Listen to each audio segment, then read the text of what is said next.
Bueno, un cordial saludo en ese segundo video, continuación del video introductorio alrededor de elaboración de preguntas de exámenes escritos. Hicimos en el primer video un panorama general, miramos un poco la articulación con lo que es la evaluación en general y lo que implica un examen de alto riesgo, high stakes, como es el examen de ingreso a residencia.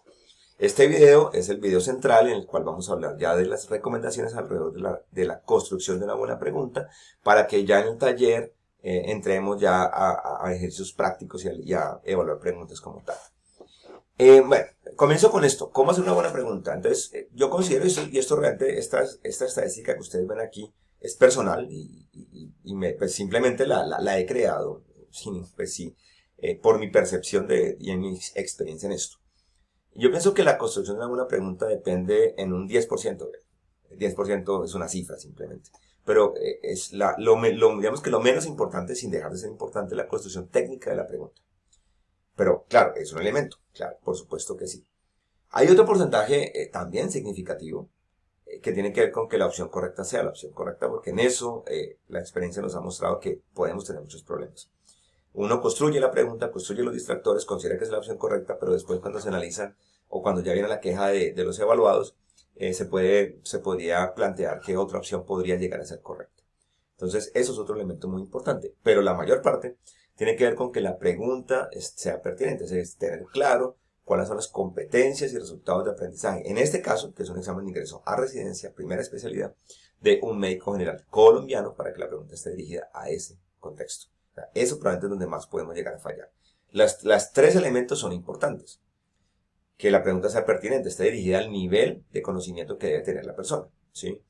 Y aquí inclusive eso nos da pie para introducir un elemento simplemente para pensarlo y tiene que ver con el hecho de si un médico está presentando una especialidad X, si el examen debería de ser dirigido al conocimiento de esa especialidad X o si lo que nosotros queremos saber es que esa persona, que es un médico general, hasta ese momento es un buen médico general.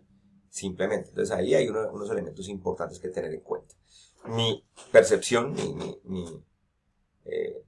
digamos que mi postura alrededor de ese tema es que lo que son exámenes de conocimientos deberían ser genéricos. Deben ser iguales para todo el mundo porque esa persona viene de ser venir de ser un excelente médico general, pero que sí hay ciertos elementos particulares más en el terreno de las habilidades y actitudes, pero sobre todo de las habilidades, que sí pueden ser más específicas. Y aquí lo que deberíamos pensarnos es si deberíamos tener algunas estrategias de evaluación sí específicas por especialidad, pero que estén dirigidas a eso. Por ejemplo, en un quirúrgico podríamos ya desear que esta persona tenga unas ciertas habilidades motrices especiales, por ejemplo. La opción correcta sea correcta, pues entonces es importante, entonces implica una buena evaluación de la pregunta y que sea evaluado por al menos 2 personas. Y la construcción técnica, por supuesto, obviamente tiene que tener una buena construcción técnica para que realmente la pregunta evalúe el conocimiento del estudiante y no sea una pregunta que no se pueda responder más, es por la presentación de la pregunta como tal. Bueno, entramos en materia.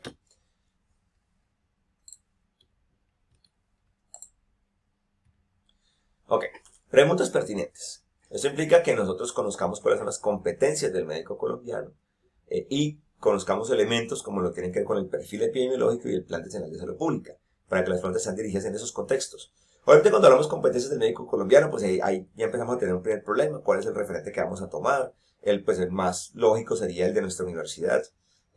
Cuál es el mapa de competencias que tiene el médico de la Universidad del Valle, en nuestro caso en particular, pero también tener referentes, tenemos documentos avalados por el Ministerio de Salud, Educación y la Academia Nacional de Medicina, que se está actualizando en este momento. Tenemos documentos como el de ASCOFAME, la Asociación Colombiana de Facultades de Medicina, donde ya hay un panorama para todo Colombia. Entonces, digamos que eso podría ser referentes importantes. Ahora bien, esos mapas de competencias son muy genéricos y, por ejemplo, dice que el médico debe ser competente en poder manejar las patologías más prevalentes de atención ambulatoria, y también de atención de urgencia hospitalaria en todos los niveles de complejidad, pero así queda generalmente, pero ya específicamente qué debe saber y hacer un médico, por ejemplo, en un caso de hipertensión, en un caso de infarto de miocardio, en un caso de neumonía, es algo que estos documentos no tienen, porque es un nivel de especificidad muy alto. Entonces, mire que va más allá. Y entonces, ¿qué por les digo? En ese sentido que pues las preguntas deben de ir dirigidas a problemáticas que sean prevalentes y o que sean de alto impacto, porque hay problemáticas que no son tan prevalentes, pero son de alto impacto en salud pública. Y preguntas que vayan dirigidas también a conocimientos fundamentales en la práctica médica, que tienen que ver básicamente con áreas biomédicas, salud pública, epidemiología. Ahí entra otra discusión que vamos a estar haciendo, donde, por ejemplo, en biomédicas, hay una construcción histórica de la medicina, pero sobre todo en los últimos 200 años aproximadamente, donde esas ciencias biomédicas han dado un pilar fundamental, pero en el sentido de empezar a posicionar la medicina como una carrera científica, pero en los últimos años, digamos que se empieza a cuestionar eso, se empieza a discutir, y no es el momento aquí en este video de hacer esa discusión, pero digamos, respecto a qué tan necesarios en este momento y qué tan profundos deben ser esos conocimientos. Sí, por ejemplo, qué tantos en este momento que podemos ser especialistas con amplia experiencia y práctica profesional, recuerdan con exactitud, por ejemplo, toda la vía glicolítica, cuántos ATP se producen, etcétera, etcétera. Entonces, ahí hay un elemento vamos, que es de discusión importante. Bueno, y lo otro es eso, es que las preguntas se dirigen a la línea de competencia del médico general, porque les digo, porque el mapa de competencias puede hablar del manejo de patologías prevalentes, pero si hablamos del caso concreto de una neumonía, pues hasta dónde debe saber el médico general, ¿sí? Entonces, ahí hay una discusión. Bueno, en cuanto a las recomendaciones de la pregunta, lo primero es que en este momento en medicina sí se está recomendando que las preguntas sean todas hechas dentro de un contexto clínico, ¿sí? Es decir, que siempre haya una información clínica de un paciente, pero puede ser un problema comunitario, por ejemplo, etcétera, que aterrice ese conocimiento en la resolución de un problema real. Y eso quiere decir también que la pregunta debe ir dirigida no a la memoria, sino al análisis y la aplicación. Es decir, que no se responda solo con saber cosas de memoria, sino que realmente implique un proceso de análisis, un proceso cognitivo superior. Y que la pregunta y la respuesta esté basada en la evidencia, que no refleje lo que son modos de hacer particulares de ciertas escuelas. En ese sentido, entonces también para ahondar en eso, entonces el caso clínico debe tener toda la información necesaria para responder al interrogante. Claro, entonces, si yo pongo un caso clínico y hago una pregunta, pues es casi que de sentido común que el caso clínico debe tener toda la información necesaria para poder responder la pregunta. Debe ser clara y no generar confusiones. La redacción debe ser lo más concreta posible. Y que yo la lea y no me quede pensando qué es lo que me quisieron preguntar, sino que quede claro qué es lo que me están preguntando. Entonces la pregunta debe ser concreta, clara y dirigida a un aspecto en particular. Y es otra cosa importante, la pregunta se debe responder con la información del enunciado, o sea, del caso clínico. Por ejemplo, la respuesta correcta no debe depender de información que se pueda llegar a colocar en las opciones, en los distractores. Eso no sería una construcción técnica adecuada. Colocamos algunos ejemplos. Entonces, miren este caso. Yo sé que hacer preguntas desde las ciencias biomédicas es complejo en este contexto. Paciente masculino de 60 años que consulta urgencias por dolor torácico hace una hora, retroesternal, difuso, irradiado hacia cuello y región mandibular que viene aumentando de intensidad. Se acompaña de náuseas, diaforesis, disnea. Sus signos vitales destacan por una ligera taquicardia y el resto de la expresión física dentro de límites normales. Le toman un electrocardiograma que revela una elevación del segmento CT de 5 milímetros en B2 a B6. ¿Cuántos ATPs produce el ciclo de Krebs? Entonces, pues estos ejemplos los vamos a analizar con más detalle en el taller. Pero pues aquí podemos ver que hay un caso clínico. La pregunta ¿es necesario el caso clínico? Si usted puede responder la pregunta eliminando todo el caso clínico, quiere decir que el caso clínico sobra, ¿sí? Ahora, si yo quiero preguntarle a un estudiante de primer semestre de medicina o a un médico graduado ese conocimiento, porque consideramos que es importante que lo tenga, y lo queremos ligar a una aplicación clínica, pues de verdad que tenemos que ser muy creativos, ¿no?, respecto a cómo hacer esa pregunta. Entonces, es un conocimiento que obviamente es memorístico, absolutamente. Esta otra pregunta, entonces ha habido un poco de controversia en este año alrededor de cierta pregunta, de cierto personaje histórico, ligado a la historia de la Facultad de Medicina de la Universidad del Valle, pero ese es un ejemplo real de un examen nuestro de admisión a residencia de hace aproximadamente 5 años, podría ser, o 6 años más o menos, ¿quién es el padre de la cirugía plástica?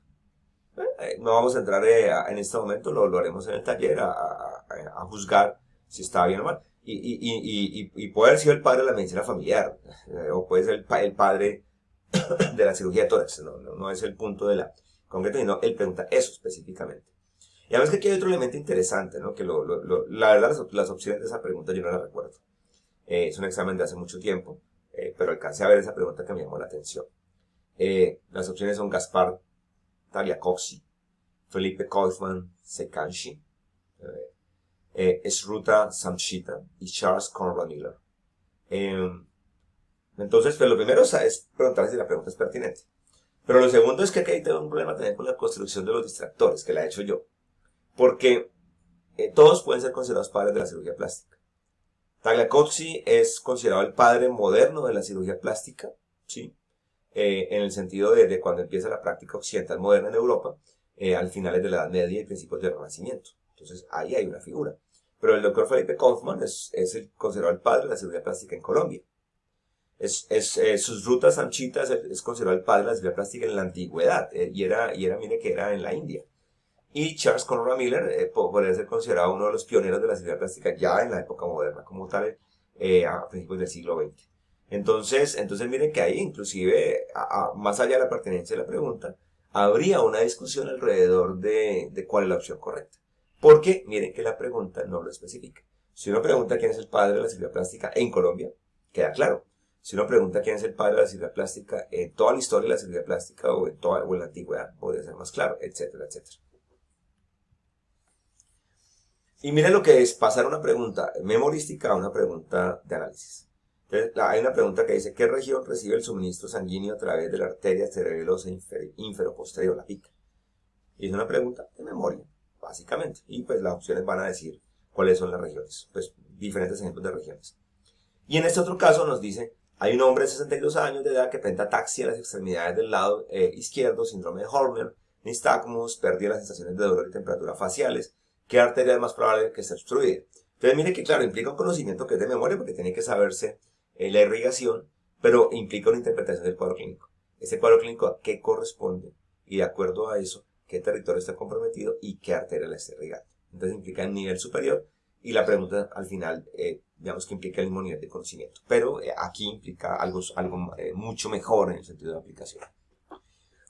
Después tenemos este otro ejemplo, un paciente de 3 años de edad con antecedentes de neumonías y que en la radiología de tórax presenta en el lóbulo superior derecho múltiples imágenes quísticas, es intervenido quirúrgicamente efectuándose una lobectomía. En el estudio de anatomía patológica presenta quistes de 3 a 10 centímetros de diámetro que histológicamente están tapizados por epitelio cilíndrico pseudoestratificado con células mucíparas sobre la pared bronquiomuscular. ¿Cuál es el diagnóstico más probable? Y ahí están las opciones y al final la opción correcta es una malformación de la vía aérea congénita tipo 1.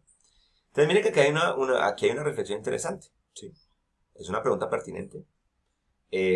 Pues es para la reflexión, lo hacemos en el taller. ¿Qué tan relevante es esta pregunta para un estudiante de medicina o para un médico general? Y en ese mismo examen hay otra pregunta que dice, señale la causa más frecuente de escroto agudo en niños menores de 10 años. Torsión de pendiente testicular, teratoma quístico, torsión testicular o orquiepididimitis, ¿no? Entonces, ahí podemos comparar la pertinencia de las preguntas. Bueno, ¿qué más podemos tener en cuenta respecto a los distractores? La recomendación en este momento es que la pregunta, y los distractores se hagan en positivo, no en negación, no preguntar por el excepto. Es una recomendación, de hecho en el examen de ingreso a residencia no ha sido una norma, el ICFES sí lo tiene como una norma, por ejemplo, por el hecho de que puede llegar a confundir. Pero uno podría analizar construcciones donde haya preguntas negativas, pero donde no sea muy clara y no haya confusión. Pero se podría prestar para confusión, sobre todo cuando la pregunta tiene el negativo y las opciones también tienen el negativo. Ahí se vuelve bien compleja. En cuanto al número de distractores, la recomendación oscila entre 4 a 5 distractores. Digamos que a mayor cantidad de distractores hay menor probabilidad del azar. Y por ejemplo, si yo tengo solamente dos distractores, por ejemplo, una pregunta de falso y verdadero, pues el azar es 50%, es tirar una moneda prácticamente. Si yo tengo 10 distractores, la posibilidad del azar sería del 10%, y así sucesivamente. Si yo tengo 100 distractores, pues la posibilidad será del 1%. Pero hay que balancear el número de distractores con dos cosas. Primero, el cansancio de leer la pregunta. para el evaluado. Y segundo, la dificultad para el constructor de la pregunta de construir y redactar tantos distractores. A mayor cantidad de distractores es más difícil. Y lo que, por ejemplo, el ICFES plantea es que cuando se hacen 5 distractores o más distractores, ellos han evaluado que generalmente el profesor, el constructor de la pregunta tiende ya a colocar distractores bobos, a colocar distractores que ya no tienen sentido, que se pueden descartar por solo sentido común, porque la creatividad no va para tanto, ¿sí? Entonces, por ejemplo, el ICFES solo acepta 4 distractores. Entonces, es un análisis interesante. Entonces, ponemos que nos movemos por ahí, entre 4 a 5 distractores. En el orden alfabético o numérico, ¿sí? Y de similar extensión de palabras. Aquí lo del orden alfabético y numérico es una recomendación que personalmente yo les diría que se puede o no tener en cuenta. Ahorita les voy a hacer otra recomendación que considero mucho más práctica. Pero digamos que tradicionalmente se ha hecho esto. Usted coloca los distractores en orden alfabético para evitar que usted tienda a colocar la mayoría de distractores siempre en el mismo ordinal. Por ejemplo, como dicen en los cursos de responder preguntas, si no sé, marque la C, por ejemplo. Casi nunca el distractor es la A ni la E, por ejemplo. O sea, ni es el primero ni es el último. Porque normalmente uno no lo coloca primero para que no lo pillen rápido. Y generalmente no lo deja de último tampoco. Entonces, cosas de este tipo. Entonces, para evitar ese tipo de situaciones. Si son opciones numéricas, pues colocarlas en orden numérico. Similar extensión de palabras es muy importante porque también se ha demostrado que nosotros tendemos a hacer la respuesta correcta como la más larga. Entonces, la gente se pilla eso. Si tú tienes un distractor que tiene 2 líneas, o sea, tiene, no sé, 50 palabras, mientras los otros distractores son de 5 palabras, pues suena lógico para cuál me voy a orientar. Que tengan una lógica en el marco de la pregunta. Es decir, los distractores no son correctos, los otros, pero tampoco pueden ser tan traídos de los cabellos que sea lógico descartarlos. Deben tener cierta lógica, ¿sí? Para que realmente evalúen. Es decir, que al final no se descarten por puro sentido común. Entonces miremos esto. Es un examen de un curso de capacitación en quemaduras químicas y sobre todo en lo que tiene que ver en este momento pues con quemaduras químicas dentro del enfoque de violencia basada en género. Entonces, la primera pregunta nos dice ¿cuál es la ley Natalia Ponce León? ¿Sí? Es la ley 1773 de 2016. Es una pregunta primero claramente memorística, ¿sí? Donde también me podría preguntar si saberse el número de la ley va a hacer que tú abordes mejor y manejes mejor un caso que te llegue a urgencias. Pero mire la otra. ¿Qué tipo de necrosis causa las quemaduras por álcalis? ¿Sí? Con un mínimo conocimiento muy básico que puede tener incluso hasta un estudiante de bachillerato, es posible descartar. ¿Sí? Periodontitis apical, quistes radiculares, no tienen nada que ver. ¿Sí? Entonces, digamos que el distractor es muy fácilmente identificable y lo mismo pasa en esta otra. ¿En qué casos no se debe utilizar agua? Accidentes de cruceros. Creo que hasta cualquier persona que no tenga nada que ver con el área de salud podría responderla. Criptosporidium, pues, requiere cierto conocimiento, pero también creo que es fácilmente descartable. Entonces, aquí también, este es un ejemplo para mirar lo de también la construcción de los distractores, ¿no? Mujer que acude al servicio de emergencia por disnea de esfuerzo y cefalea, se le realizan exámenes de laboratorio donde los valores de hemoglobina y hematocritos están altos. ¿Cuáles son los valores para diagnosticar la policistemia? Pues lo podemos analizar en el taller. Es una pregunta interesante, pero al final la pregunta es, ¿puedo responder la pregunta sin el caso? Y entonces hay que ver si el caso sobra. Bueno, ¿qué más debemos tener en cuenta? Las distractores deben estar dentro de la misma categoría, ¿sí? De la misma categoría de respuesta correcta, ¿sí? Diagnóstico, análisis, tratamiento, pronóstico, alternativa de disposición, y se deben distribuir las opciones correctas entre las diversas opciones, ¿sí? Entonces, esa es la recomendación que yo les hago más práctica. Construyan su examen. Si uno es el responsable de construir el examen como tal. Todo el examen, las 20 preguntas de un examen, por ejemplo. Y al final mire usted cómo ubicó los distractores correctos, ¿sí?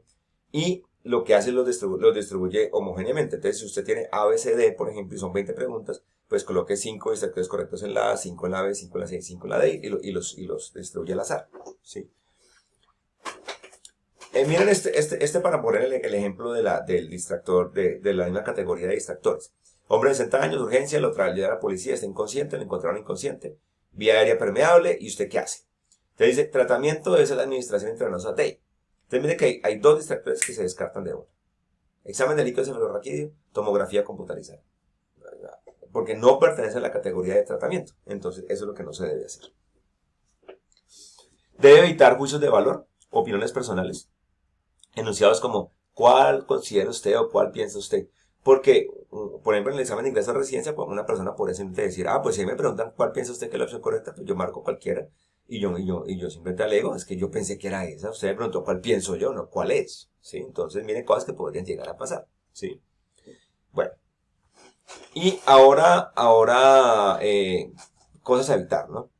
Proponer opciones que se descarten entre ellas, que sean mutuamente exclusivas o obvias. Es incluir opciones que engloben otras opciones. Cuando una opción es globalizadora de las otras, pues tiende a ser la correcta.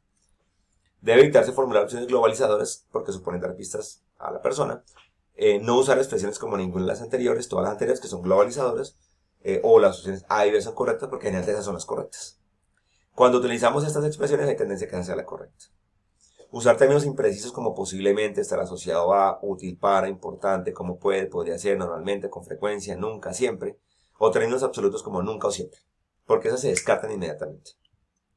Entonces, por ejemplo, miren esto, pacientes con demencia Alzheimer avanzada, el defecto de memoria, puede ser tratado correctamente con lecitina, podría constituir una secuela de enfermedad de Parkinson precoz, nunca se observan pacientes con ovillo neurofibrosas en autopsia, nunca es grave, posiblemente afecte a colinérgico. ¿Sí? Entonces, no, ese tipo de cosas no.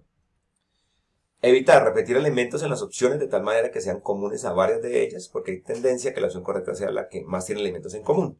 Y repetir palabras en los distractores que estén en el enunciado, porque tiende a ser la correcta. Este ejemplo, los anestésicos locales son más eficaces en su forma. Entonces, aquí el punto es, usted ve que aniónica está una sola vez, catiónica está dos veces. Entonces ahí ya el estudiante puede decir, bueno, eso está entre catiónica y sin carga. Y después mira, a ver, pero dice exterior de la membrana está dos veces e interior de la membrana está tres veces. Entonces lo más probable es que la opción correcta sea la que tenga catiónica, porque está repetida dos veces, mientras las otras no. Y la de interior de la membrana, porque está repetida tres veces y la otra está repetida dos veces. Entonces, ¿cuál de una de las dos? Catiónica, interior de la membrana, la B. Entonces es la B aún sin saber. Formular opciones complejas dobles. ¿Cuál es el diagnóstico y tratamiento adecuados? Evitar formular preguntas de cuál o cuáles. ¿Sí? Expresar incorrectamente y de forma no homogénea datos numéricos. Si hay datos numéricos, tienen que ser homogéneos, en orden creciente o decreciente y con el mismo grado de detalle, y haciendo constar las unidades y procede. ¿A qué se refiere con forma homogénea? Si usted coloca, por ejemplo, una opción de ¿cuál es la prevalencia de tal cosa? Usted coloca 15%, 25%, 33,7%, 50%. Pues ese 33,7 es muy raro, porque es demasiado detallado. Entonces, lo más probable es que sea ese. ¿Sí? Si hay intervalos de números, la idea es que los intervalos no se toquen, porque ahí nos puede llevar a reclamos. Si yo digo que la prevalencia de cualquier cosa está entre el 5 y el 15%, entre el 10 y el 20%, entre el 18 y el 22% y entre el 40 y el 50%, y la opción correcta era entre, ya ni me creo que dije, entre el 15 y el 20%, pero hay otra que dice el 10 al 20%, me van a alegar, posiblemente. Formular enunciados como cuál es la conducta, la terapéutica incorrecta, cuál de las opciones es falsa, utilizar proposiciones negativas o dobles negativas, o incluir negativas cuando el enunciado también es negativo. No es cierto que la mononucleosis infecciosa no se da, o respecto al alicaje es falso que, y colocar ninguna de las anteriores, por ejemplo. Entonces, esas dobles negaciones son fatales. Entonces, aquí en resumen podemos decir, no debemos formular enunciados que supongan juicios de valor o opiniones personales. Proponer opciones o distractores que no tengan correspondencia gramatical con el enunciado. Proponer opciones mutuamente excluyentes u obvias, tanto en sentido positivo como negativo. Utilizar ninguna o todas las anteriores. Utilizar términos imprecisos. Utilizar opciones heterogéneas, tanto en lo que se refiere a longitud como complejidad del distractor. Repetir elementos en las opciones de tal manera que sean comunes a varias. Repetir palabras en las opciones que pueden estar en el enunciado.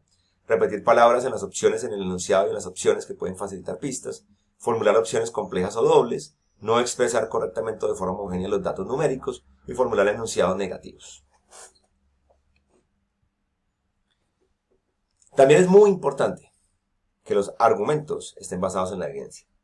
O sea, que la opción correcta, los distractores, la decisión sea correcta porque hay claridad en una evidencia y los distractores son falsos porque hay claridad en la evidencia respecto a eso. Y tengo cómo sustentarlo, ¿sí? Esto tiene complejidades, por supuesto. Porque la evidencia no es tan pura como a veces pensamos. y por ejemplo puede haber diferentes guías de práctica clínica, puedan tener algunas diferencias y ahí entra la pregunta, ¿sí? Entonces, por ejemplo, si yo voy a pedir un concepto que tiene que ver con la conducta de una guía clínica, así sea muy conocida, pero yo sé que hay otras guías que pueden decir algo diferente, tengo que especificar la guía. De acuerdo a la guía AJA, de acuerdo a la guía europea o de acuerdo a la guía colombiana, tal cosa.